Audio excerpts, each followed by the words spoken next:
Welcome, everyone. I am John Ryan of SportsMemo.com, and I'm joined by my good friend and pal, professional sports bettor, Dr. Chuck. This guy puts out more plays that win. He puts out a ton of plays. If you like action and you want to get a lot of action, his subscriptions would probably cost about 10 cents a pick. He puts out that many picks, but they are good picks, and they're successful, and they do very, very well. He had over 200 units made last year in baseball alone.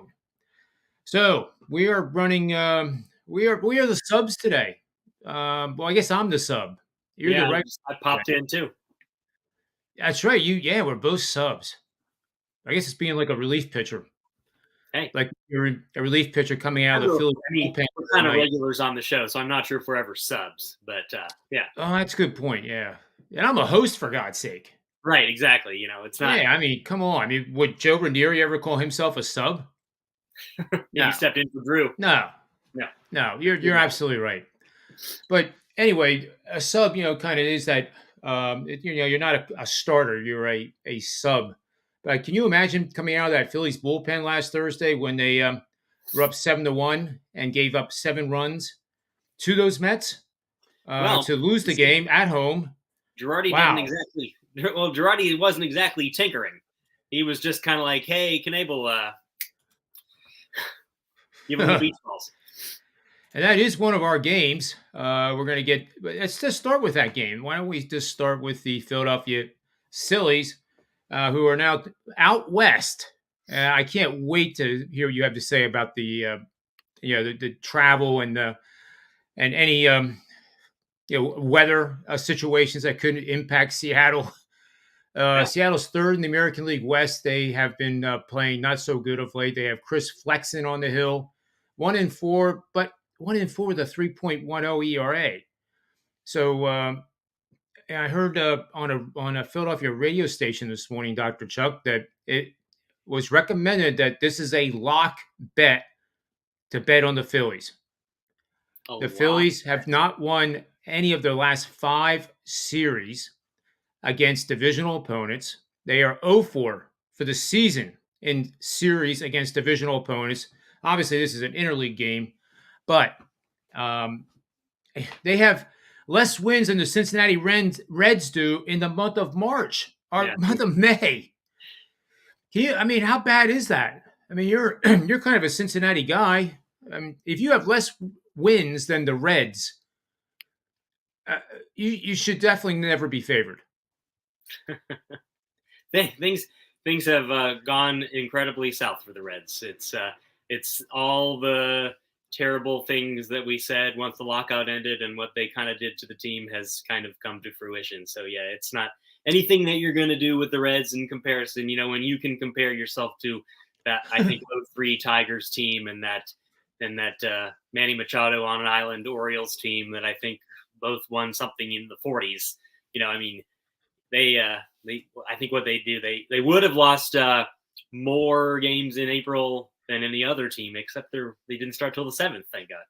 So to be worse than the Reds and what the Phillies are doing here is not a good spot. But yeah, I don't know if there's ever a baseball game I would want to use the word lock on. That's scary because you're not talking about spreads. It's it's the geography related concept of lock.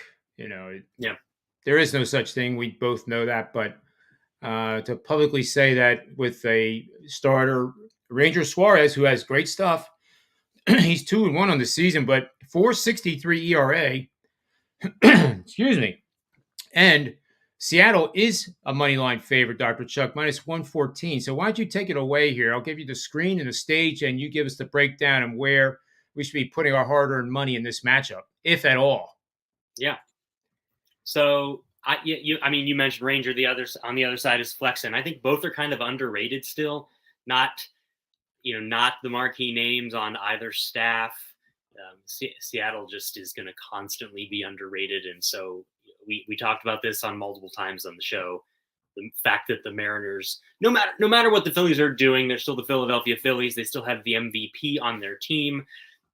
They can't win a game, but Bryce Harper still makes the cover of the ESPN webpage because after his home run, he told his mom he loved him. These are the type of things that a team in Seattle in the Pacific Northwest that nobody on the East Coast is paying attention to, just right off the bat, I bat an eye at the fact that the Mariners opened as favorites. So the money is coming in on the Phillies more at more of the places, but it's pretty even. And like I said, I like both these starters, honestly. I don't think either team is in a good spot. The Phillies are still reeling from that game. I think you could get a little bit of contrarian over on this 7.5. I think it's a little short. As much as I do like both starters, I don't expect them to go deep. And I think the Phillies got to take out some aggression on something. And there's a little bit of an aspect of the Mariners starting off the week, with another East Coast team and, maybe overlooking them just a little bit as far as, the way Flexen's going to approach the game. And I just think we've got to get to this point where, I already have a win in today on the under 7.5. The 7.5 in these AL parks is mind boggling because it's just phenomenal. The fact that the DH is universal now and we're getting 7.5s regularly and then 7s pop after these 7.5s, and there's no pitchers batting in either league and they're still going under. And so I think you're just going to get a lot more public just starting to go under and under and under until they lose. And I think this is one of those spots where I don't really have a good gauge on the side. If the Mariners turn to plus money, I would probably look at that. You're not going to get any value on a spread here because the run lines are going to be juiced at minus 170 or more. But I think you can get a pretty decent 7.5 here, maybe at even money and get like a 5-3 type game. Yeah, I like the over too, Dr. Chuck. Seattle scored 2 runs exact in their last 2 games. Mm-hmm. They are on a nice stretch of 9-0 to the over, following back-to-back games, scoring 2 runs exact. They also have lost 10 of the last 12 games. They are on a 1-game winning streak, though, 2-1 over a very good Tampa Bay Rays team. But even the Rays, can't, be evil enough to sweep the Seattle team in 4 straight games. But they took the first 3. I'm not to interrupt you, but bring me back here. I'm still solo. Yep. Okay, gotcha. And that's the producer's job. There he is. There's the voice. There he is. Yep. Here we go. So Seattle's 9-0 to the over, following back-to-back games of 2 runs exact or 2 or fewer runs. Okay, so they beat Tampa Bay yesterday 2-1, and somehow Tampa Bay just forgot to.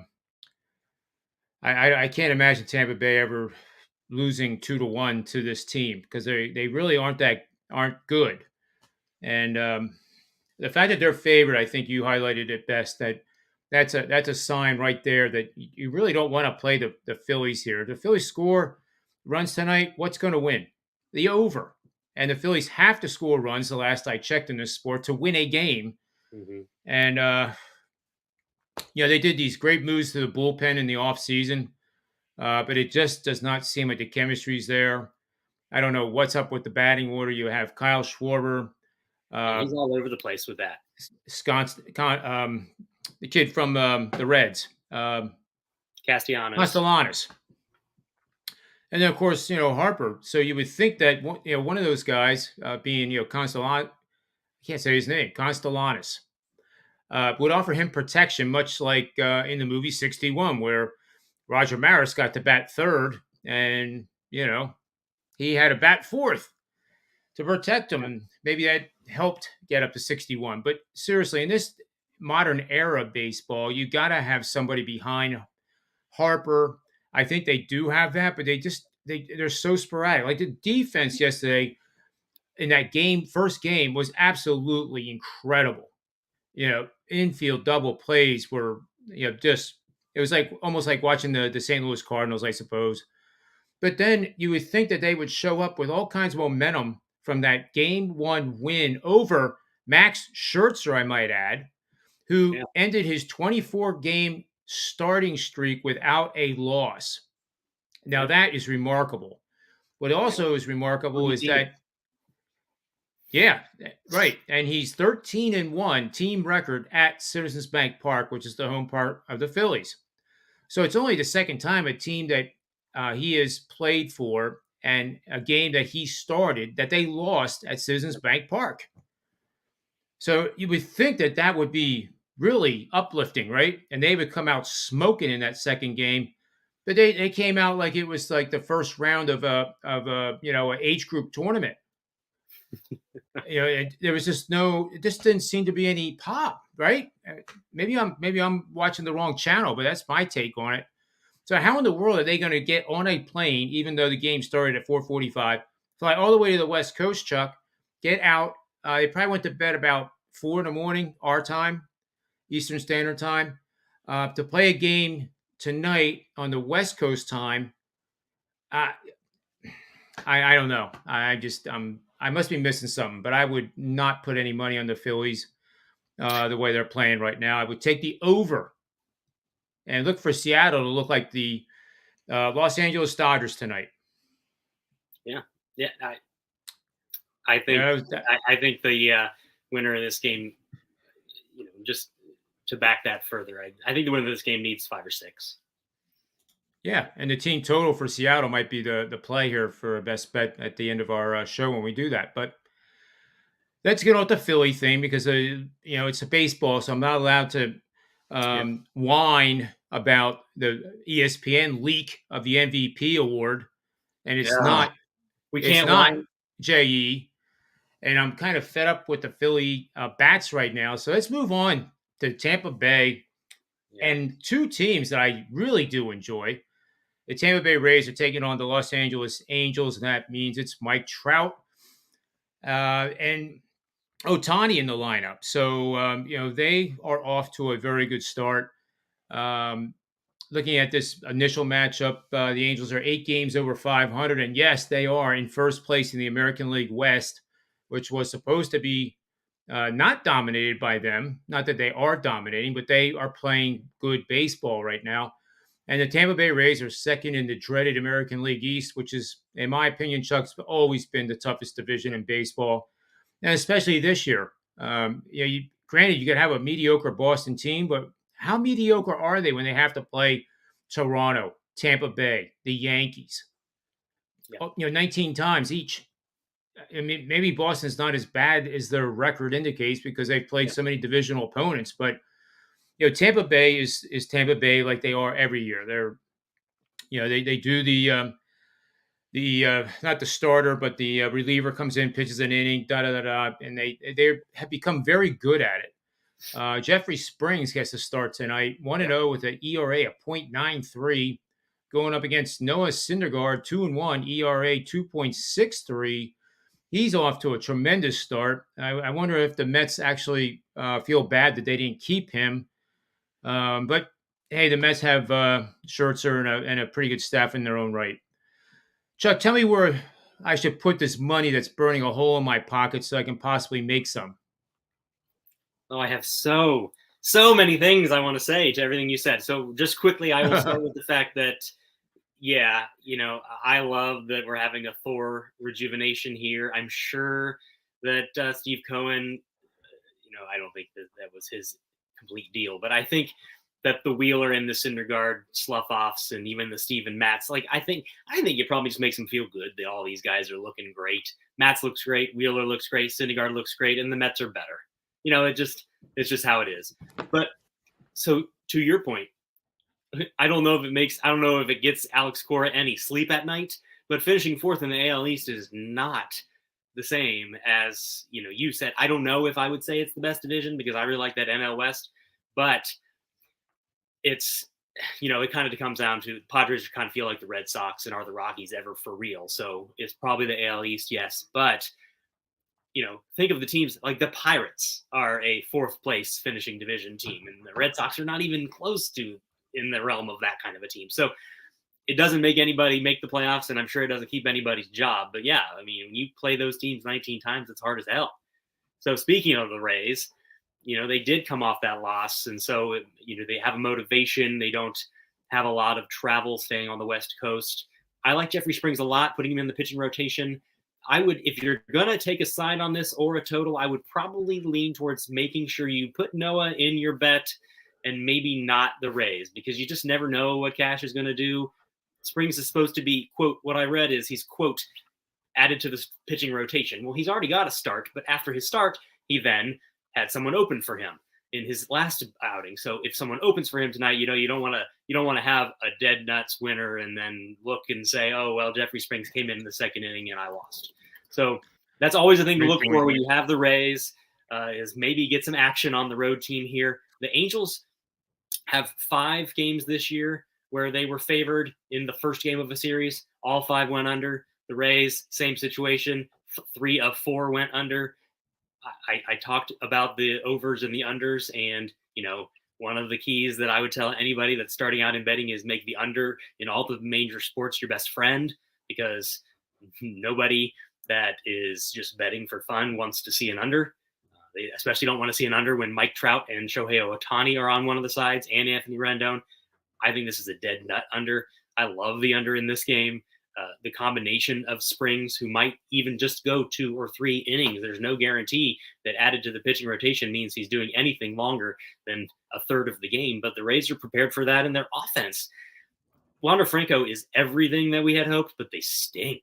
And I hate using adjectives, but the offense is garbage. It's just not, I don't know if they're going to be able to put this together in the way that Tampa has done all the way back to Joe Madden, but they can stop teams and keep them down into their level and dig this game out in the trenches, as you would say in football. And I think it's a 2-1 type game. I kind of like the first 5 under, where you're probably going to get like a 3.5 juiced. And then good old, I don't know if are there still 7.5s, or is it, I guess I have to look. Yes. So you're actually getting a decent price on a 7.5 right now, which I like as well. As you saw, for my clients that are following me, you got a winner this afternoon in the O's and Royals game.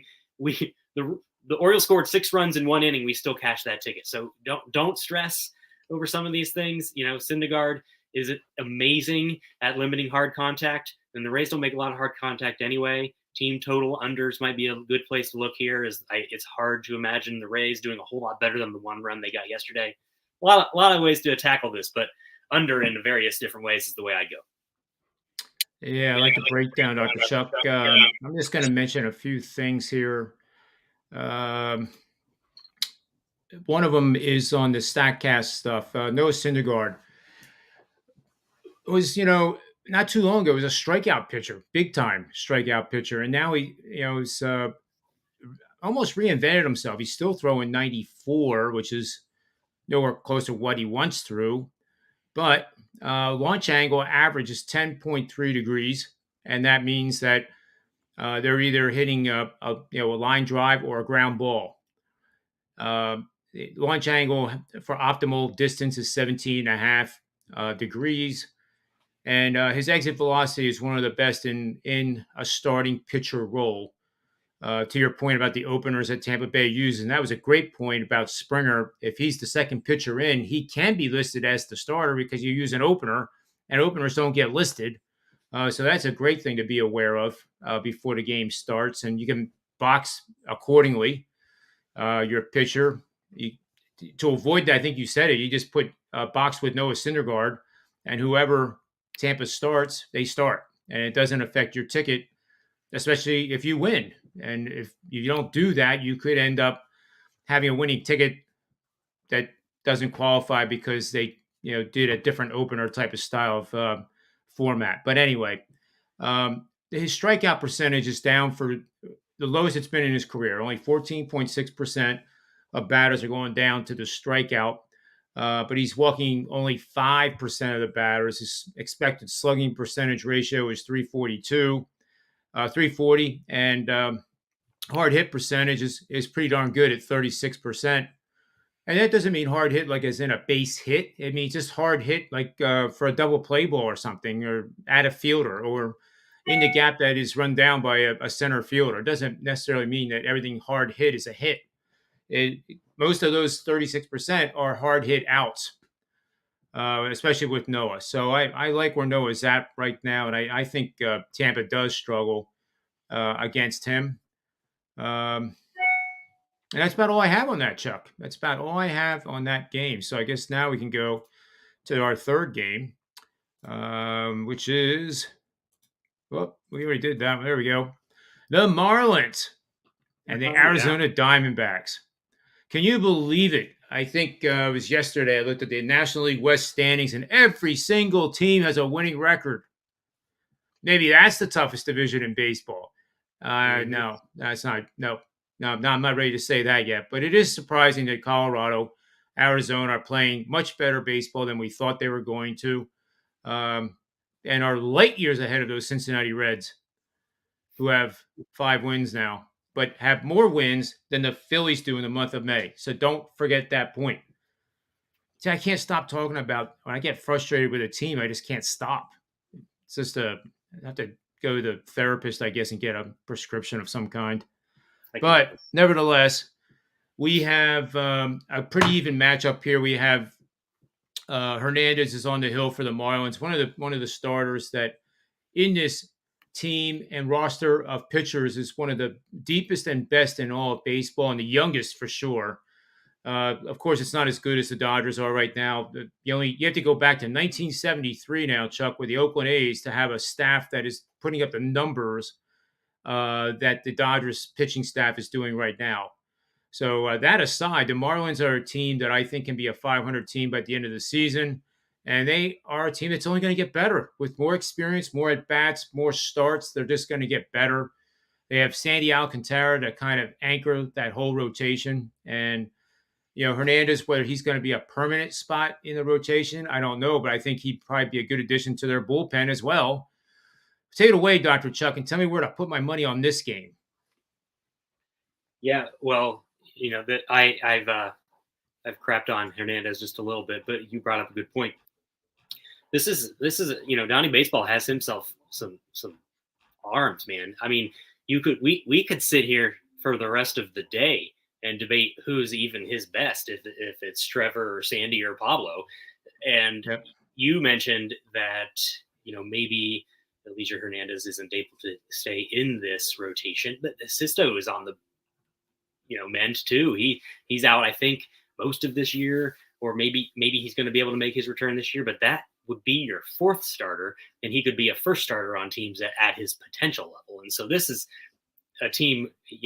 It's funny because they do have Jazz Chisholm, and I think he's really important, obviously, on their offensive side. But they could have Zach Gallen as the fourth guy with Trevor Rogers, Pablo Lopez, and Sandy Alcantara just as the first four, and then me or you could be the fifth starter, and you're going to win. You're going to win over 81 games and be a above 500 team, period, just on accident. And so, I mean, if they could just put some of these hitters together with Jazz Chisholm and make it a much better offensive team. But as you can see, the pitching hasn't really looked all that bad. Trevor Rogers was phenomenal yesterday, and they lose on a walk-off home run to Alfaro, and they've lost, I think, 7 of 8 games. And so it doesn't work that way because you brought up the other team, the Los Angeles Dodgers. That works when you have Kershaw and Buehler and Urias, and you get offense. So when you can shut someone down, if Pablo Lopez gives up 2 runs, he might be taking an L, and that's what he's had to deal with this season because it's that DeGrom problem where these teams come out and can't put up runs for him, and you have a losing record and you win Cy Young awards and those type of things. And so, this is a guy that is on the mound tonight that is fighting for his position in this rotation, and he hasn't been very good, but he does have a winning record. And so it just makes you wonder, where can you attack on this market? And this is a spot where these two teams are playing each other. This is the first game of the series. The D-backs are off of a shutout win yesterday. The Marlins are off that terrible walk-off, game wwhere they were up 2-0 for 8 2/3 of the game, lost outright without even going to extra innings. And you got Marlins at like a +9 VMI, which I haven't brought up yet in this episode. That's about the best of the day. The Diamondbacks are also a plus VMI, and in Arizona, you're going to almost always get a really solid air density, which is the ADI. This time it dropped even from 60 down below 60. It's really good hitting conditions, and I am not an Humberto Castellanos fan, as we talked about last week, not a big Fernandez fan. I think that when you see if we're looking right now as the show is going on, when you see an 8.5 on today's slates, it's pretty much a bet over. If there's an 8.5 nowadays, it's like seeing a 9 or a 9.5 last year or the year before when the American League was different. The National League is the American League now, people. This is the universal DH. I think both teams can get to 5 runs here. I expect that both offenses do a little better than they have done recently. And like I said, if you don't even want to hear any analysis, I could just come on here and say, hey, find me 8.5 on the slate and bet over. Yeah. I mean, that is true. I was actually just going to ask the database because that knows everything about everything very quickly what the record is for 8.5 total. So that'll only take me a second here. If everybody just wants to hold on a second. It's also up from 8, but yeah. Yeah, it's either that or I'll just put it in the comment section after the show. That's probably better instead of having dead air here. It's a solid. Yeah, no question. But you're right. It's like it's the opposite of what we saw in the NHL. We hardly ever saw 6.5, let alone 7s in the totals for the NHL. But it's the opposite. We're going down now because we're scoring less because of these ridiculous swings. And so if you add just for May, if you add in over 8.5, so taking an 8.5 total or more, it's 15 over, 14 under is what we're looking at. So, I mean, it's nothing to write home about yet, but I mean, we're talking about, we're talking about bad teams. That's what I'm saying is what the public thinks are bad teams. It's not, they just think of good teams and bad teams. It doesn't matter that the Red Sox, like you said, the Red Sox are 5 games under 500. That's still a good team listed on the slate to the public. Right. Yep. And your lean in this game is Miami, or is it the over? My lean is the over. I bet the over. I would bet, it's juiced a little bit. I doubt it gets to 9 because the books are pretty squeamish right now, figuring out what's happening. Is this the opposite of the juiced baseballs of a few years ago, or what's happening? And so I think they're a little squeamish, but eventually we're going to hit a time. And the weather just gets better as the season goes on. We're still at the very beginning of May. It's still raining a bunch, a lot of postponements. I mean, there were 18 games yesterday. So it's coming.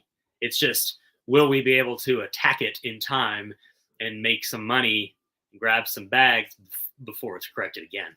So, yeah, good stuff. Real good stuff. It's got my wheels are spinning. Mm-hmm. And they're spinning towards our best bet segment of the show. We went through the 3 games.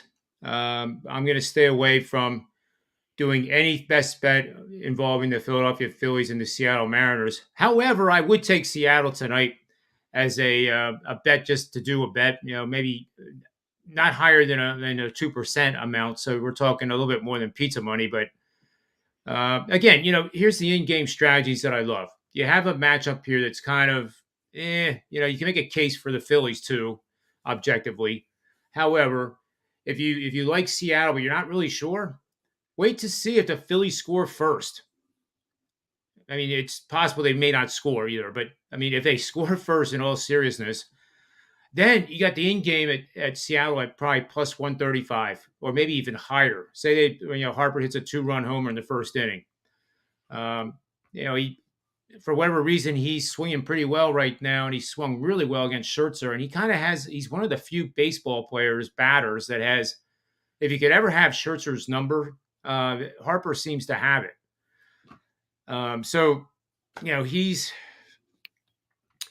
He's the magic wand here in this game and the X factor. So if you like Seattle, I would wait to see if the Phillies score in that first inning or the second inning. Take the lead. They score first, then bet Seattle money line. So that'll be applicable for the best bet. But my real best bet here is on the over in the Marlins and the Arizona game. All right. And I'm glad that you're with me. I hope I'm not stealing it from you. Oh. But you can always join me. Yep. Arizona's 11-1 over after 3 or more consecutive unders over the last 2 seasons. They're 25, 12, and 1 push after 2 or more consecutive unders over the last 2 seasons. And guess what? They're 22 and 5 over the total. The Marlins are revenging a loss versus an opponent as a home favorite of minus 150 or more, spanning the last 25 seasons that the Marlins have played baseball. That goes all the way back to Josh Beckett. So 22 and 6 over, revenging a loss. I mean, that's really good there. So I like Miami, Arizona over as my best bet for the show. And now it's Dr. Chuck's turn to enlighten us with his wisdom. And I'm not being sarcastic here. This guy is really good at baseball. And if you do anything today in terms of subscriptions, get his Major League Baseball full season. It'll end up costing you. I'm telling you, it's like 50 cents a pick because a lot of action, a lot of good stuff, a lot of quality wins. So win percentage means nothing in baseball, folks. It means nothing. Somebody could hit 75% winners, and then you ask them, well, what's your average money line? Oh, it's 240, 240 favorite. Well, they just lost half their house by doing that. So it's ROI, return on investment, and that's what matters in baseball and hockey. Take it away, Dr. Chuck, and give us your best bet for the show. All right, 2 quick things. You and I talk a lot of shit about Aaron Rodgers, so I'm going to do that again here. And how do you say that comes into play?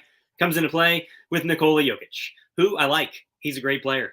And this is my quick soapbox moment for us Philly fans because he's got 1 playoff win in the last 2 seasons. So if you're going to keep giving him regular season awards, that's fantastic. I hope Embiid goes out and we somehow beat the Heat and they make it just look as stupid as possible. That would be nice. Aaron Rodgers can have all the MVPs he wants, and I'm sure Tom Brady would be glad for him to have that. So, losing at home to the 49ers. So, Jokic got a win this year, though. Hey, he didn't get swept. How about that? Good job. So, I am looking in San Diego tonight for my best bet. There's a couple of things that I just almost did. I almost took the play that John just did, which was over 8.5 in this Marlins Diamondbacks game that I think is just a low hanging apple. I understand that, we looked it up. It's barely a money making situation, but these 2 pitchers are going to get chased early, and these are not the kind of pens that you want to deal with. Also, I'm really big into the NRFI or the NRFI with the under, runs in the first inning, and it's always incredibly juiced. Some things people probably don't know: more runs are scored in the first inning than any other inning. It's a dangerous bet. A quick bloop, windy home run ends you, and 6 outs to glory. But my favorite spot of the day was the Rays Angels, and it's got the least juice possible. So I'm digging into why the heck that is and trying to figure it out and adding it maybe later. But look for that play to see what you can get. Maybe it'll only go up there, but the Rays just don't score in the first inning, and they usually don't allow opponents to score in the first inning. So I don't know if they know that Springs is not actually starting or not. But I'm looking at the Padres run line. It's like plus 130. Mackenzie Gore's on the mound. And I don't always recommend making a bet because you already are predicting the outcome, but it's about ROI, just like John said. It's not always going to make sense to just pick a winner. And the lines haven't been terrible this season because we haven't had, cream rise to the top all the way yet, other than things like Dodgers. But we haven't really had any like $3 favorites or anything like that. So minus 160 isn't terrible. But if we're picking that the Padres are going to win this game off that walk-off win, which is actually a boon to them, and the Cubs are coming off of that late night game, the only team to play late night last night besides the Dodgers, and then go to San Diego, and they have to face, the rookie, maybe phenom Mackenzie Gore. Kyle Hendricks, since 2018, as a road starter for the Cubs in losses. So on the road, he is 17-21. In the 21 losses, 19 of them were by the run line. And the only 2 times he covered were in 2018, and they were against far worse teams, and they lost by 1 run. And I think the Padres put it to Hendricks. He doesn't miss enough bats. I think the Padres are undervalued without Tatis. Hosmer and Machado are monsters filling in for him, and I think this is closer to, the books are trying to make us think this is like a 4-3 game. I think it's closer to a 7-2 game. And so I love that run line. That's great stuff, Chuck. I love listening to your breakdowns. Really well done. And that brings us to the end of our full count Major League Baseball show for Monday, May the 9th, 2022. We hope you enjoyed the show. Remember two things. Well, actually three. The first one is to get over to Sports Memo, get the subscriptions. You get the plays like within seconds as soon as we load them up. You never miss a play. You don't have to worry about missing one. You don't have to worry if Dr. Chuck sees something late, like he's talking about with that first inning run line or total stuff. It's going to be there in your inbox. You don't have to sweat it. So take my advice and get a subscription today and give us a shot to prove our grit. So on behalf of Dr. Chuck, sportsmemo.com, do remember two things: bet with your head, not over it, and may all the wins be yours.